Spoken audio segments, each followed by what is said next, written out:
Well, welcoming Pam Brown to Cha with Laura and Leah. Thank you for watching and being here. You have a wealth of experience that is completely new to me. Like, I have no experience in organizing. I've always cared about things, but I was a liberal until less than a year ago, I would say. So I wonder if you can just let us know, like, how you got into organizing. Well, it's so funny you say that because, of course, I started in organizing as a liberal. I guess I really started out during the Iraq War because my husband and I were living in LA and the war was imminent. And there was a lot of organizing. We went to, a march, and then that led to getting on a bus and going to like San Francisco a couple of times for different marches. And then that led to different groupings coming out of it. And so I ended up a part of a group called African American Women United for Peace and Justice. Mm. And that was a really interesting group. It was started by a woman named Bonnie Boswell, who I believe she still has a show on PBS, and she's a journalist, really, really well known, and also a relative of one of the major civil rights leaders. And so she was hosting at her house essentially like teas, like high tea, and inviting her friends, all of whom were super well-to-do. And I was really the youngest, and she and I knew each other from a Buddhist organization that we were a part of. And and so that was the beginning of it. And a lot of the work that we did then was to first try to understand things. So she would have speakers come in to talk to us. And one of them, who I'll never forget, who really changed my thinking about the world really profoundly, her name is Connie Rice, not Condoleezza, Connie Rice. And she's a well-known civil rights attorney.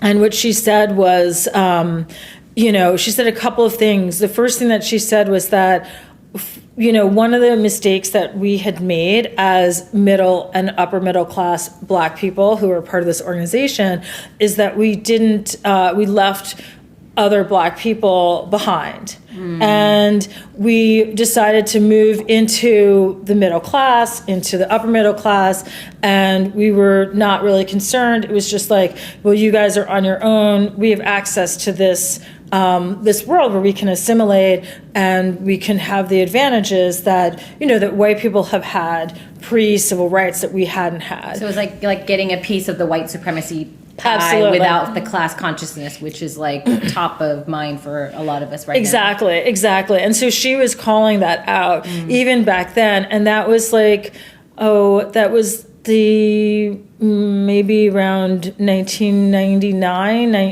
When was the Iraq War? 2000, somewhere around this era. And then she made a comment that I always use still today, which is 1,000 points of light are no match for the sun. And so that was the first, I think, sort of keying in that I had to like a bigger picture, right? It wasn't just going to be, we're all coming around to a rally and we're going to, carry our signs and yell our chants and things are going to change. It was really when I really saw that. And then the third thing happened in that moment when I was in my early 30s at the time. And that was that we decided that we were going to do, based on a lot of her thinking that she had generously shared with us, that we were going to do something that Bonnie had named the Barbershop Beauty Shop campaign. And so we were going to go into the hood, okay? And we were going to, we had signs and everything. We were going to go register people to vote. And we did that. And one of the days that we were there, we did it a couple of weekends. We had like a table. We'd register people. We started to realize that people unfortunately believed that they could not vote because they had felony convictions when they actually could vote. And they had been disenfranchised just by misinformation, intentional misinformation, obviously. And so when one particular woman who I'll never forget, when she came up very tentatively and she obviously wanted to participate in this voting way, but she believed that she couldn't. And when I told her that she could, she nearly cried. And it was incredibly powerful to see another side of what was happening. So that was, I guess, how I got started in getting involved. It was really because I was opposed to dropping bombs on people, which I still am today, very much so, right? And because I was sort of swept up and included with like this really exceptional group of women who brought me along as their young person. What do you think about burnout when it comes to organizing? Because you're talking about things that happened decades ago, and here we are just watching history repeat, right? And it's just like the person or the people or the land that is most oppressed just like shifts. Like, and I hear from people who are, very committed to a free Palestine, but have only been involved for 16 months, which is like me. Right. But people being like, oh my God, I can't believe things haven't changed yet. Palestine's not free yet. And like this burnout, this wanting to give up, or this despair. Yeah. Wow, what a great question, Leah. I actually think that there's a moment for everyone where your commitment to showing up in a particular kind of way for a particular cause transitions into, oh, I see like the big picture here. I see what we're up against. And then it becomes like a much deeper level commitment. It's just like a part of your life. And so I'm not like a really big believer in the idea of burnout, because what I see is some of the people who are the youngest, the older people who I know, who are like the youngest in spirit, they've just been fighting this for decades. They've been fighting since the 60s, and they've continued to renew that commitment, and it brings them like a lot of passion to their life and meaning and purpose. And so I think that once you sort of cross the road into this broader decision that this is now like who I am, and this is just, it doesn't really matter the way that things change like around not being me. attached to the result, which is actually very spiritual. Absolutely. I think that it becomes like, these are the causes that I make, and hopefully we're going to see the effects, right? And I think a lot of people who have organized for a long time, they'll always talk about like radical hope, because there's no real reason that we're given to hope for a better world. We're in really what feels like a very dark and intense moment, especially. And so all of a sudden your practice has to become pulling that hope from yourself wherever you can find it, right? And trying to surround yourself with other people who are struggling in the same way internally. I'm talking about internally, to really draw upon, the hope that we can create a better, more just, more peaceful, or just and peaceful, full stop world. Yeah. I've been reading Audre Lorde's essay called Burst into Light, or Burst to Light. I forget now, but it's basically her journal entry. Have you read it? No. Her journal entry. Oh, I don't think so. No. Her journal entries while she was battling cancer. And so a lot of her quotes get like extracted without context. Right. So she has this famous quote that says, self-care is a political warfare. Right. But in the context of this essay, she's saying, as a Black queer woman who's battling, I think, liver cancer after she battled breast cancer, and she equates the cancer and fighting it in her body to be like us fighting on a daily basis the wars that are going on in the world, and also racial violence against Black people. And she wrote this in the 80s, like in 1984 to 1986.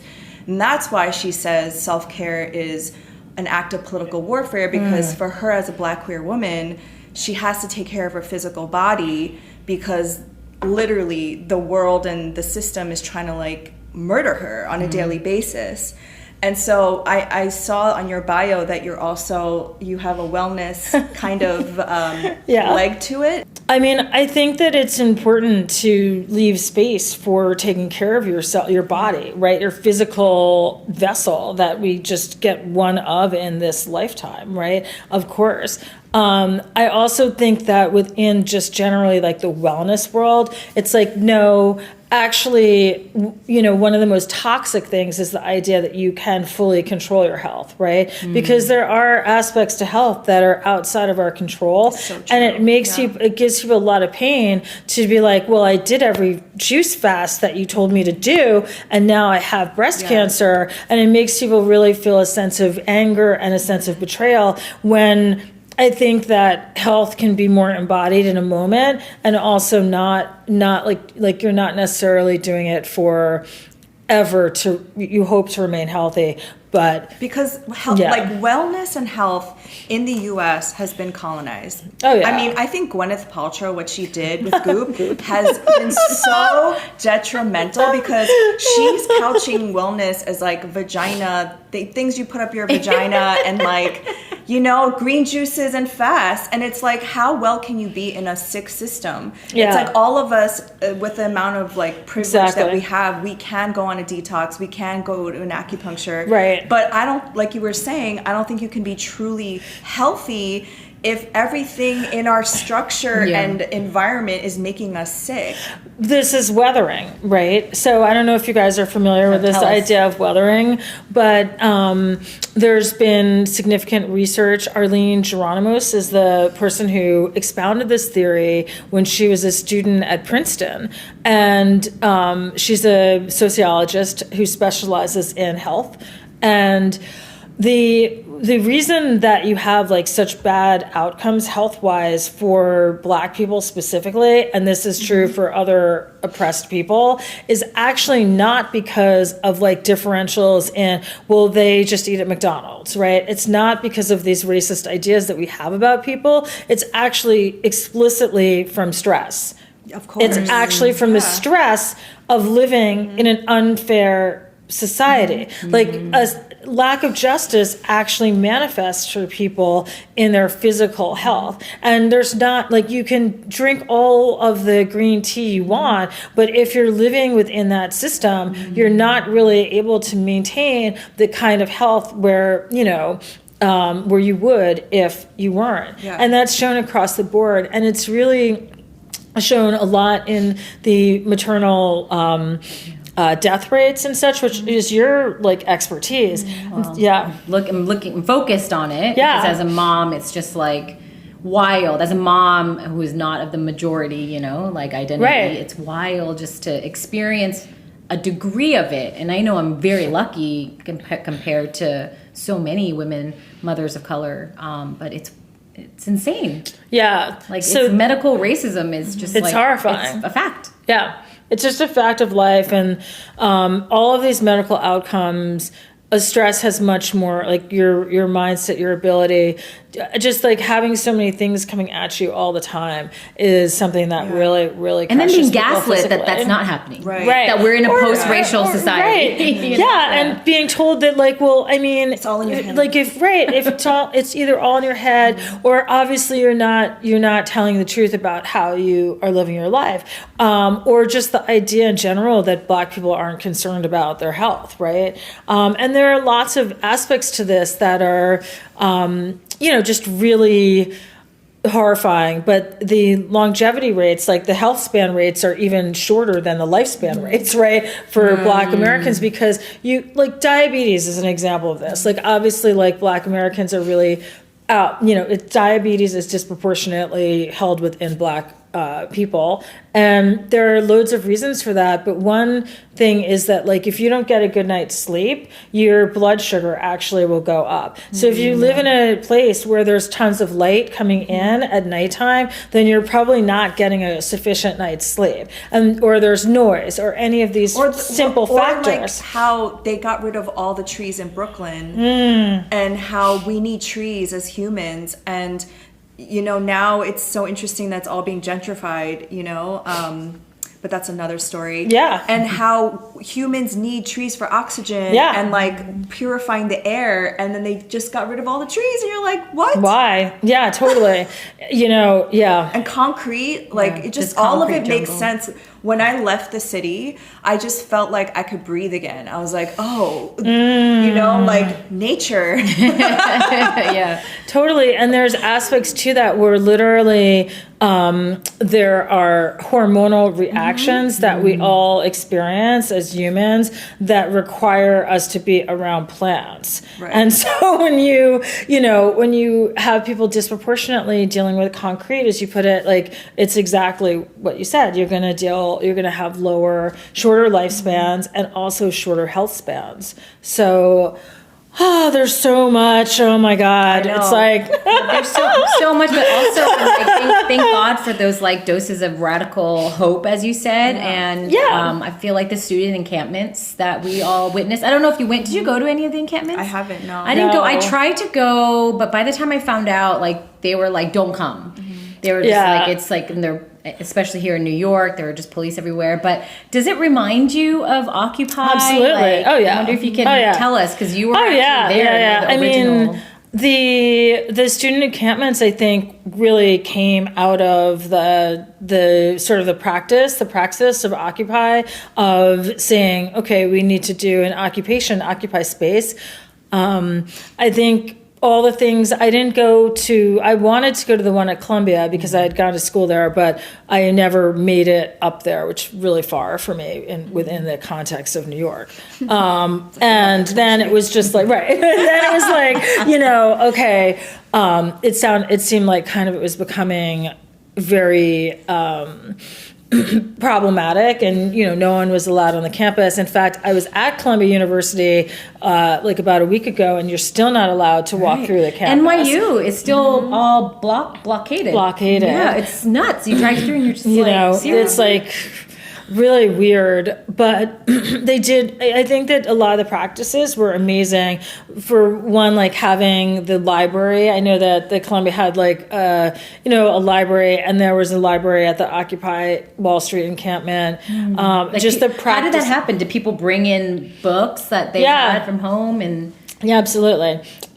People donated books to the library, and it was a spontaneous. I mean, it wasn't purely spontaneous, but there was a spontaneity to it, where all of a sudden you could go walk through the encampment, and you'd see the library, and they were looking for books. People would bring books. And so that was how it was working. And you could sign up for working groups and get involved and connected to people in a way that I think is necessary now. But it's really hard to maintain an encampment because at that moment they weren't really anticipating that. They didn't know how to respond to it. Meaning the state, you mean? The state, yeah. Yeah, exactly. Yeah, and now the they didn't know how to respond at that time. Now they do, and so they were able to shut those encampments down. I don't know how many weeks they lasted, but the Occupy encampment was not really long. I think it wasn't more than 5 weeks, really. So it had an effect that outlasted the physical space. I mean, that's the point, right? Yeah. The point is to wake people up to do something that is so visibly dramatic that you're like, oh, wait, maybe I should be paying attention to this. Yeah. For those that weren't involved already. I think that's true. I think that's very, very true. It's also when you're occupying, you're not working and contributing to capitalism. So it's like you're literally taking up space that is intentionally to disrupt the status quo. I remember that time because I lived in the city at that time, and I worked in corporate America, everybody. And I remember my boyfriend being like, he was such a finance bro. He was like, what is the point of this? And I should have known at that time, right? Red flag. You're like, no. And I was like, well, this is so cool. They're like standing up to something that's like so corrupt. But when you hear people say things like that, like, what is the point of a protest? What is the point of all this stuff? Because how is that actually helping any disruption if it's not, like... If it's not, like actually changing it, right? I think that any of the... Well, I mean, I think it kind of depends because... One thing is that it disrupts things from the perspective of the street. So if, for example, you block a street, then the people who find that, who are inconvenienced per se by that, have to pay attention. They now have to stop and pay attention. And if you have similar protests where there's a change to the visuality, like I was at a protest, I guess it was, I don't remember when it was. It was a pro-Palestine protest that ended up at the Brooklyn Library. And there was an incredibly beautiful moment of a banner drop. And so that changed the visuality of the library. And it also inspired the people who were part of the protest, right? Like it gave people who hope to continue as well. So I think that protests are multifaceted. One, the state does see that. Right. Well, so the don't you have to state get a knows. permit? You have some of the ones. You see, that that's not a protest, in my opinion. Yeah. No, that's what I'm saying. that's like a the whole. Free That's Palestine. The Free Palestine protests I've been to, they have to get a permit. The NYPD is alerted. They make those barricades. So in my mind, if this is okay with the police, how is this? Really worth it? I mean, okay, so I think that there's a difference between a parade and a march, right? Okay. Like a parade has permits, and a march probably doesn't have permits. So I'm more of the mindset of that not having a permit actually is more effective, except in situations where you want to make it such that more people can come. So if you're going to do a massive protest, shutting down a bridge. Yeah. That I actually probably would not. I mean, you're never going to get a permit for that. But for DC, for example, if you're going to go and protest right at the heart of, the government, which happened at the beginning of the genocide, right? And there were, I believe, 3 massive protests, and there were masses of people. I was at 2 of those protests. There were so many people. There were buses. People were meeting at the rest stops, and so that was no, we have numbers here. This is the 200,000 people who cared enough to actually get on a bus and travel maybe 8 hours and show up and say, we dissent. We do not want. We want a ceasefire. Stop arming Israel. Whatever it is, right? And then I think that there are other kinds of protests that, are walking against the traffic, right? Kind of protests where all of a sudden you've now created a traffic jam and you're letting people know we dissent, and that those people will also honk their horns and let you know that they agree with that. Some people will pull flags out of their cars. So I think that there are different levels to it, but one is to show that there are actual numbers, and that, with the Iraq War, we had so many people in this one weekend in San Francisco, and I remember it was unforgettable that George Bush referred to us as a focus group. And a focus group. And I was like, a focus group? There's 500,000 people telling you that we do not want to be a part of this, So it's more about the numbers. I guess I'm just curious because I've heard some radical activists say, the marching and spending money to travel to DC and all this stuff, that's just exhausting you, because they're watching us and being like, let them spend their money, let them be exhausted. Whereas actually the real way to chip away at empire is to not spend the money and do all these other things. True. But I guess what you're saying is it depends on the different kinds of protests you want to I think so. I do think so. I mean, I think it. Okay, if today, now, there was a massive rally in DC saying, we do not want you to ethnically cleanse Gaza, I think that would be important, actually, because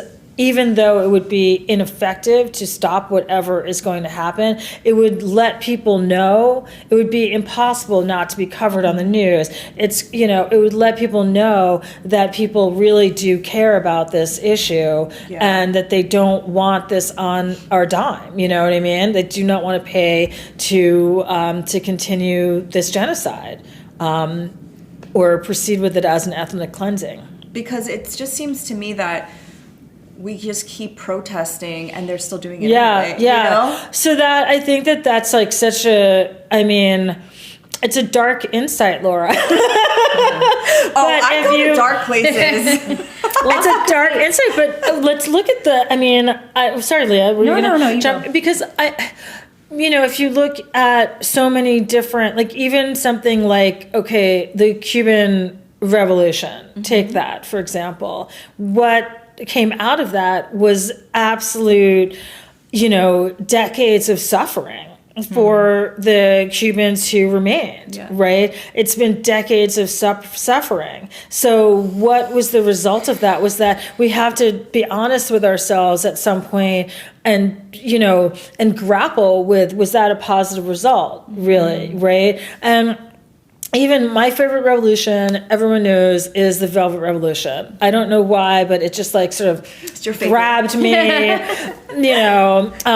because of Havel, Václav Havel, and I just thought it was so beautiful. It was so artistic, and people were doing crazy things creatively, and that it was completely peaceful as well. And they had like this beautiful transfer of power. But if you go to Czech Republic, the people, I was there many years ago, probably 15 years ago now, and when I was there, people would tell you, because I would ask them, like, do you think that it's better now that, there's no more communism? And a lot of people young people, old people, they would all say, not really. Ooh, not really.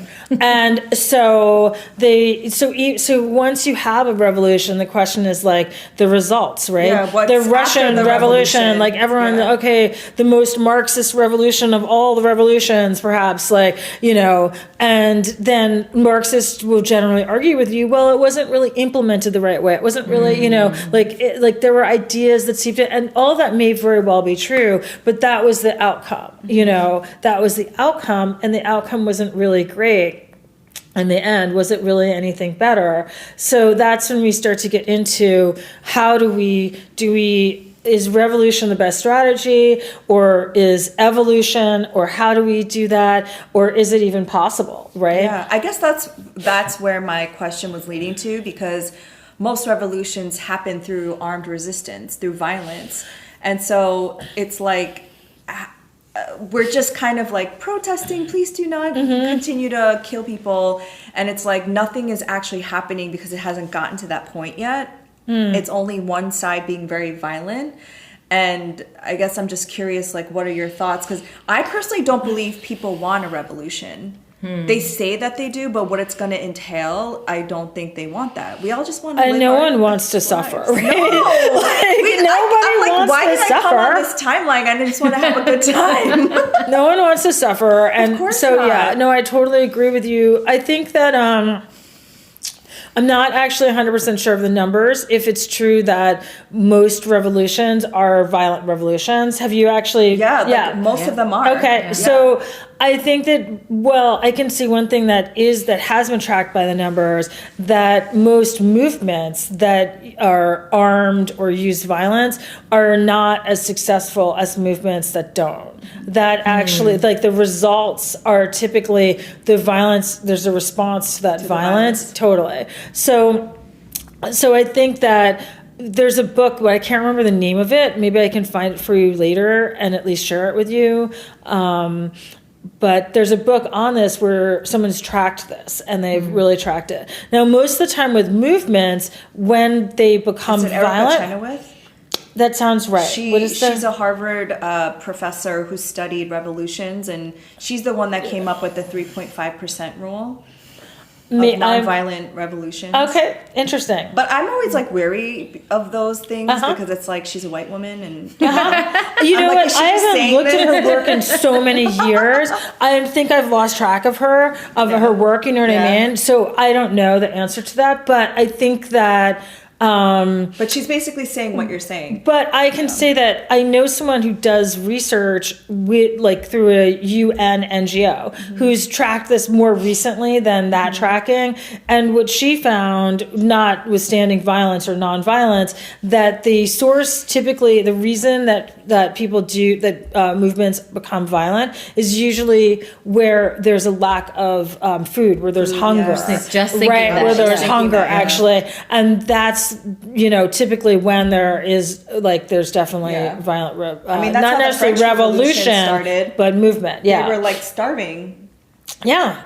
Yeah, exactly. But I don't know. I mean, I think that as we're confronting new forms of power and new allegiances, I think that we definitely have to be asking these questions.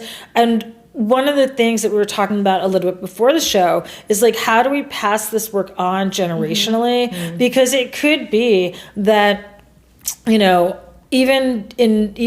we may not be seeing the kind of change that we want to see in our lifetime. And what we may need to start to think about is how do we actually create intergenerational strategy here? Mm-hmm. Because Israel, for example, just as a example out of the blue, AIPAC started when Israel was formed in 1948, literally. That's when they started AIPAC, and that's when they began to strategize as to how they could capture our government, right? How could they actually create a belief system and ideology, right? Yeah. This was not a one generation deal, right? Obviously, on the opposite side, the Palestinian struggle also has been multi-generational, and they understand it that way, right? So we have made, I think, a critical error because we don't have the knowledge really of the people who were fighting in the 60s. We don't really, with that knowledge, and not only the knowledge, but with movements, for example, what tends to happen is that the thing that comes out of movements are institutions, their organizations, things like that. Their radio stations, as we had talked about. I was a co-host of the WBAI Pacifica Radio Morning Show, and that was a project that came out of the 60s that had spanned generations, but now is sort of going... Can I ask you a question? Yeah. I didn't mean to interrupt you, but I wanted to ask you this question, and I didn't want to forget it. Because you studied philosophy, sociology, and media. Oh yeah, true. And your work is really centered around all of that and how it's related to technology and media and power and communication. And I find this to be so interesting that you don't like social media or you have a relationship with it, because I feel like our revolution's going to be different because we have that. Yeah. Oh, interesting. Okay. So what are your thoughts? What do you see technologically and sociologically that we're moving towards? I mean, so I think that social media, so with all technology, I think that it operates it can be really great and it also can be really bad. And that's going to depend on aspects of power, right? Because I think if I'm a believer that we are technological beings and that there is no stopping technology for human beings. In other words, we're going to continue to expand technology and communication. It used to be that people believed that we became bipeds because we were, needing to hunt and all of that kind of thing. And now the most, I think, accepted theory is that we actually became bipeds for the sake of using our hands to communicate with each other. And so over here, that kind of thing. And then that expanded into ways that we extend our memory. So we have all of our culture is stored within memory, right? But how is that stored? It's stored as technological devices, either start with cave art. We needed a pen or some photo album, exactly. Journals. Photography, books. I mean, that's all storing information. And now what we have are essentially appendages, our phones, just the lack of comfort of not having your phone, right? You actually feel it. So it's sort of what's known as prosthetic memory. It's literally an externalized way of, our memory. Well, there's the phone, and then there's the cloud too that it goes to, right? So there's everything. Multiple layers. And who controls the cloud? Exactly. That's the issue, right? And so with social media, it's sort of who controls the algorithm, right? Who controls it? And I think that this recent election, it's not being discussed enough that one of the critical decisions that the public made, and that was part of the conversation, was who they want to control things. Because people didn't like it when, especially people on the right, they didn't like the fact that the Biden administration was so heavy-handed about telling social media companies, right, how to control information during COVID, how to, control information dissent around Israel, right? And so, they would prefer, to some degree, I don't think this was necessarily a fully conscious choice for the public, but they would prefer for control to go to the tech billionaires. It's not a mistake that the tech billionaires were around Trump at his inauguration. Well, also, from the astrology perspective, and I'm going to butcher this, I'm sure, but with Pluto's transformative, revolutionary energy being brought to Aquarius, and Aquarius is like innovation, technology, and all interesting. That, right? Yeah. So what you see in that? Well, so energy is like multifaceted, right? So they're and neutral, like not good or bad. Yeah, it's not right? good or bad, because what they are doing is Pluto and Aquarius. Like the plutocracy, that's the same root word as Pluto. Yeah. And so the fact that we're in Pluto Aquarius and we're literally watching an oligarchy take power of our government, that is Pluto and Aquarius. And then the other opposite end is us, like we the people, that's also Pluto and Aquarius. And so now it's like this struggle for power, like who owns the narrative, right? And so how I view the interwebs, as I like to call it, in social media, is they're not built for community. We live in America. Like, let's be honest. These tech billionaires are not doing it out of the kindness of their heart. But I see it very similar to how everything is structured and built in the United States, and it's us that are infiltrating the system by using the algorithm and tricking it in a way to connect us. I mean, so I think that with social media, the thing is that the exploitative properties around it involve attention a lot, right? So like how many times have you opened up your phone to look at Instagram or whatever? And then you're like, what was I doing? Right. It's totally like, this is not what I meant to do. Exactly. Like, 40 minutes later. It's amazing how great they are at capturing attention. But the reason for that is because we immediately are social beings, right? So immediately we see what's there and we immediately connect to it in a kind of a way. And so how are they exploiting our sociality, 100%. Right? And we have no third spaces, like you said. Not physical, because that's why one of the problems is that we are no longer listening to each other, because a lot of people on the right, for example, were fully opposed to the shutdowns that happened during COVID that have manifested in an acceleration of the loss of these third spaces, because, right? And we weren't listening to that. We were saying, on the left at least, we're like, what are they talking about? They don't care about humanity. Purely based on like your political stance, like whatever your category might be. Rather than being like, hey, that's a human on the other end. Exactly. Maybe that's hold on, what are they talking about here? And so, like, what do they see as the end result here?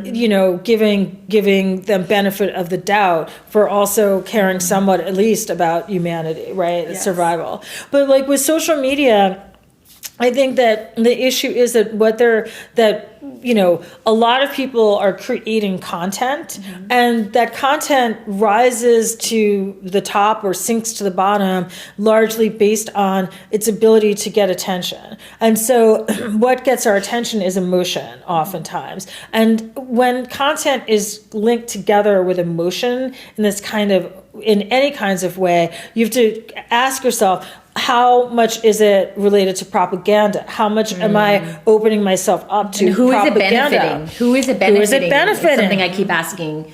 Who does this benefit? Even like Palestine, like content out of Palestine, there's like a big thing that I've just been trying to really understand and get other people to understand is like, who is it benefiting that you're just like devastated? Yes. Quote, bearing witness to more and more horrific images. Like, who is that benefiting? I'm like mixed on that one because we talked about this before, Leah, and I'm kind of mixed on it because I think sometimes for the people who have followed me, particularly on Facebook, who are actual people who mostly I know, right, or at least started there, that their awareness is not on what's happening. And so having a kind of a shock can be useful. You know what I mean? Sure. Wait, what's happening here? But I think that,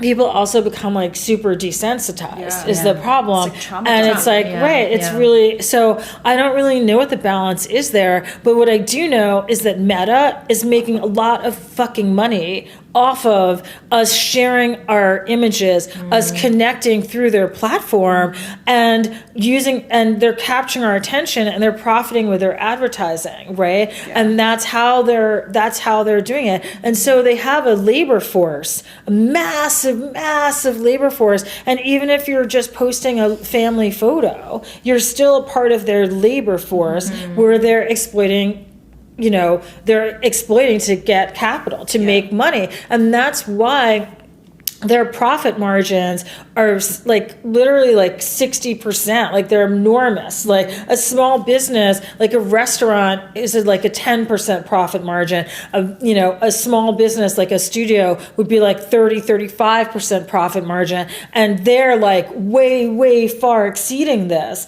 So I think that that's very, very dangerous. Also, the way that the algorithm works is that it's either sending you information, sending you content that is upsetting to you or that is you're agreeing with, right? Exactly. So it's causing a sense of confirmation. And I think that it's isolating us and that we need to have information. I notice this especially, frankly, on Instagram, much more so than like on Twitter or X, whatever it is. And I really find all of the stuff around Musk to be totally repugnant, but yet I do think that there's more of a cross-section of information where you're not just getting the same ideas. When I open up my Instagram right now, really all that I see are people who I agree with, and I can be like, yes, and then I'll see something where it's like, what? No, you know what I mean? And then that'll take me down to a whole other thing. And an hour later, I'm like, wait, what just happened to my time? You know what I mean? And did I actually buy the dog toothbrush, And like, because like then they're sending an ad. It's so interesting that I asked about social media and you were talking about Instagram, and that's not even where I was thinking. Oh, okay. I personally believe Instagram, because I don't spend time there. Yeah. I'm thinking of the social media apps that are going to be invented. Oh, yeah. I think Instagram right now is like in what Facebook was. It's going down. Facebook. Is it in its death rattle? I think it's like it's done. Like wow. what you said, I don't even see people's content. I just see ads. Right. I just scroll and it's like, do you want to follow this person? I'm like, who is this person? Right. So I'm thinking way like into the future. Not even that far away. I think they're being built now and they're going to come out this summer just based on the astrology. Oh. So I'm thinking of like future apps and future social media platforms where even maybe revolutionary people that are like, these are gonna be for us to connect with each other. My friend from WBAI, Mimi Rosenberg, who is in her late 70s now, but still every bit the activist, she was trying to go to a protest like that, but they changed the location and they only updated it on Instagram. And as a result, she was in the wrong place. Exactly. To bring it, and she was trying to record it for the radio and stuff because she still has 2 radio shows, and she was in the wrong place and she was really upset. And she's like, and then they told me that they had posted to Instagram and sorry. And I'm like, like you're missing out on a lot of people this way. Yeah. She has to get on Signal or something. They have to start these Signal. Yeah, that's what I was saying. Yeah. But even that, it's like there still needs to be a public face where everyone can be like, I have interest in generally in a better world, whatever we want to, call that thing. And everyone can just say, I'm here on this platform, and then they can get information. Because when I saw how like scared they were about TikTok and how they banned it so quickly, because we were all educating each other on there. And that's how I use my time on TikTok. I just learn about everything. And so you can kind of tell what's threatening to the government and the state when they want to ban something. Absolutely. And so I think there's something about that, all of us being connected on a global scale, that really terrifies them. Why TikTok more than Instagram, though? What is it?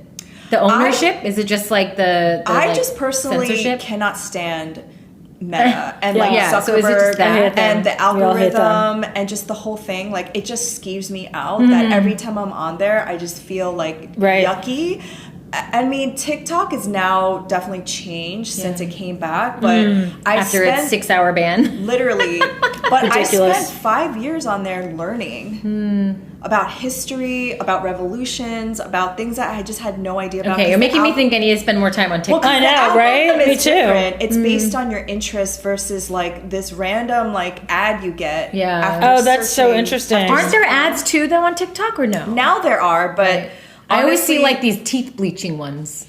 I'm like, what are you trying to tell me? I know, right? For it. Yeah, exactly. I didn't. I swear, it just actually came up once, and I was like, "Whoa!" And I watched it through, so I probably just kept replaying. I'm like, yeah. But I do agree with you in what you said. Like, I just think this revolution is going to be different, and I was just curious, based on your studies of the ways in which they will be different, because maybe a part of it is televised and not televised. Part of it is violent and non-violent. I think it's just going to be different, right? I think that, like, it, you know, with all of these things, like, most, you know, there's like a diversity of tactics. It's not just any one tactic, and everyone's going to figure out what their strategy. I think it's necessary that people figure out what their strategy is, what's their position, where do they stand, and what can they contribute, right? So I don't think that it's going to be any one thing necessarily. I'm not really sold yet, and I know that astrologically I'm probably wrong here, but I'm not 100% convinced that we are approaching an actual like revolutionary change. But Pluto's in Aquarius for That's 20 years. 20 years. Okay. 20 years. Oh, 20 years? We have 20 years? It could be a long, you know, Well, ride it depends up. on your definition. I mean, this is like one of our questions that we were going to ask. We should move on to the rapid fire questions. Well, there's rapid fire. Yeah. One of the questions is like, how would you notice that we are in a liberation moment? Like, what does that look and feel like to you? Where we're actually going to achieve that, or like, where what would it, when you wake up one day, what would the struggle. world look like if it were a liberated world? Yeah, I mean, isn't that the question that we really all need to answer? Yes. Because I'm not. I know, like, it's such a profound question. Because what would it look like? Can we right even see it? Or can So we, like, I guess my feeling is that I guess I'm not sure of the answer. And what I would say is that I think that that's a feature of capitalism itself, that like everything, we're like almost in like a kind of a bubble. And the only way to like really see outside of it is to try to keep making cracks and to try to continue to expose like the contradictions, to try to continue to present the idea of a just world where it's also peaceful, of course, to continue to expose the ridiculousness of sort of racial capitalism and the structure of capitalism, right? So I'm not sure that any of us can really see outside of this bubble, because we're fully, it's like asking a fish to see outside of the water, right? And so I'm not sure if the question might be more a matter of having a kind of a faith that if we continue to push, if we continue to seek out the qualities that we want, that something will emerge. Yeah. So that's how I think about it. So I don't really ask it myself, even like, what does it look like, or even necessarily what does it feel like, because I know what the feeling of freedom would feel like, you know what I mean? Like, I have a sense of that, and because that's a matter of desire, right? So I guess, the question was born out of reading about Nelson Mandela when he spent time in prison, and how he had to liberate himself before he was freed physically. Right. And he says, like, I had to do that every single day, and I had to forgive the prison guards and all that stuff. And so he almost like embodied it before he physically was freed. And you're pointing out something very profound about a problem that I have with a lot of the conversation around wellness as well, which is this idea that for white people who are engaging with yoga and a lot of meditation kinds of practices right now, what I see is that they understand that they can become free by self-liberation. But Nelson Mandela was actually imprisoned. And so he also had to for a long time. Right, exactly. And so I think that is a very white supremacist ideology of freedom, because it's like, no, I also want, I believe in all of that, like doing internal work and like all of this stuff. Like I believe that so deeply, but I also want to actually be free of racism. I want to actually be free of economic oppression. I want to actually be free of all of these different things, maybe patriarchy. You could just start to name all of the different systems and conditions that are oppressive and that we experience on a daily basis. And so it's like, I don't think that for many of us, we're going to get free without an actual change to our society. Like we can have a kind of freedom, but so it really bothers me, honestly, the way in which these kinds of ideologies have cropped up. And I think that they're very, very powerful ideas that we may find ourselves on the downside of, as non-white people, frankly. And kind of a related question is, what would you be doing with your life if there was no such thing as colonialism or capitalism? Well, gosh, I mean, that's an interesting question. I have no idea. I know. Because like, the thing about it is like, what? Would we frolic? I mean, yeah, that's what I just think, frolicking. I mean, it's interesting because like, is that what like, I mean, one consideration is whether or not going into the future, if democracy is going to offer us like the most freedom, and why is it that the powerful are creating a new power dynamic globally, right? Because I think that they see that the ideals of democracy are somewhat coming to an end because of technology, because it was so much easier to control information, as you've been pointing to. Now there's slippage, like people are slipping through the cracks and finding each other in these new, and for them, we know. Hi, exactly. Like, how do we all know each other? Right? Because of slippage, like they were, oops, you know what I mean?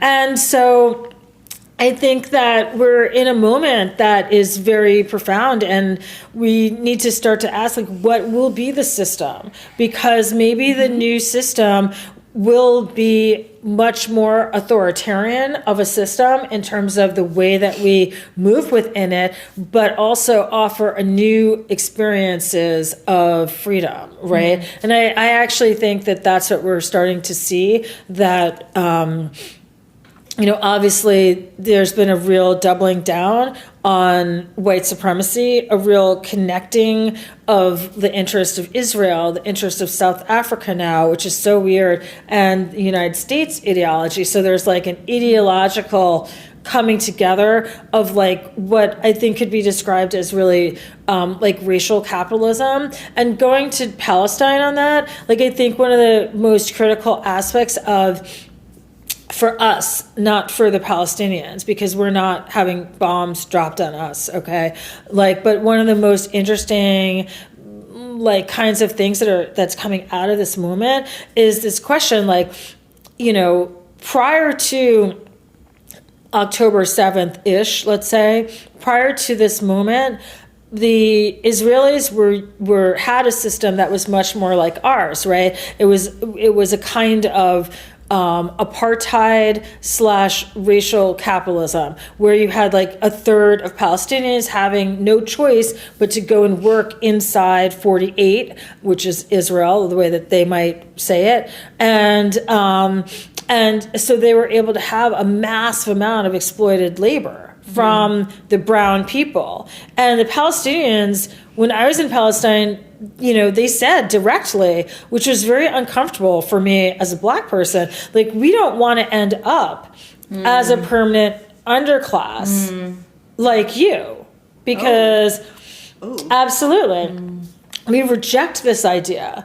And the reason being, in a sense, that we have dignity and we have love for our culture, and it would take generations. A Palestinian friend said to me once, it would take generations to strip us of that, like what was done to you, right? To create the sense that you would not resist, but in the act of resistance, right now, this is morphed. And that morphing has become, no, we no longer are going to go for this system of full oppression where you just become a permanent underclass. We don't have to worry about you. Now we're going to just say we need to get rid of you because of the resistance, right? And so I think that we're seeing like a powerful dynamic that's emerging, where what happens next, really, because they have, as a group, they have fully rejected the idea they would rather die than become a permanent underclass. And so now they said, okay, we'll kill you then. You know what I mean? And what we've seen is that the whole world, except for a few countries, is totally against, like, morally opposed, and yet does not have the power to actually stop this. Does not have the power to stop this. So what happens? Has this given a sign to Trump and the people who who he's surrounded by? Like, it feels to me, let me just state it, that it's given them a lot of a sign that they have a path to a fully stratified global system where it is a white supremacist system at its core, where they double down on racial capitalism, and that they create that they just double down on creating the different tiers that we find. Right. Like a caste system, Absolutely. Yeah. A caste system based on color, essentially. Because race is essentially a proxy, right, for class. So that's how I think that we're seeing it unfold. So to get back to like your questions, because they're really thought provoking. I love them. Like, we may need to start to think about, like, where are the spaces that we can find, freedom from these forms of oppression. Like, how can we create those spaces? I'm not sure if it's physical spaces that we are dealing with a landlord for, or are they private spaces where somehow we own the land? And I'm not even sure that will matter, I think what gives me hope is that there are minority. Like, we are the global majority. Right. So I just keep what you focus on expands. I just keep focusing on that. And then more we can, like, connect with each other, not just locally, but also globally. I think this conversation could go on forever. Yeah. In the interest of time. No, it's been so good. Thank you so much. This is really great. No, thanks, and learning more about you. But thank you so much for I want to hear so much more about this Pluto in Aquarius situation. Oh, I feel like that's all I've talked about in a while. You're just like, don't ask me about Pluto in Aquarius again. No. I'm like, why did I ever start talking about Pluto? But thank you, Pam. Thank you for being here. Thank you so much for inviting me. Thank you so much, guys. It's lovely.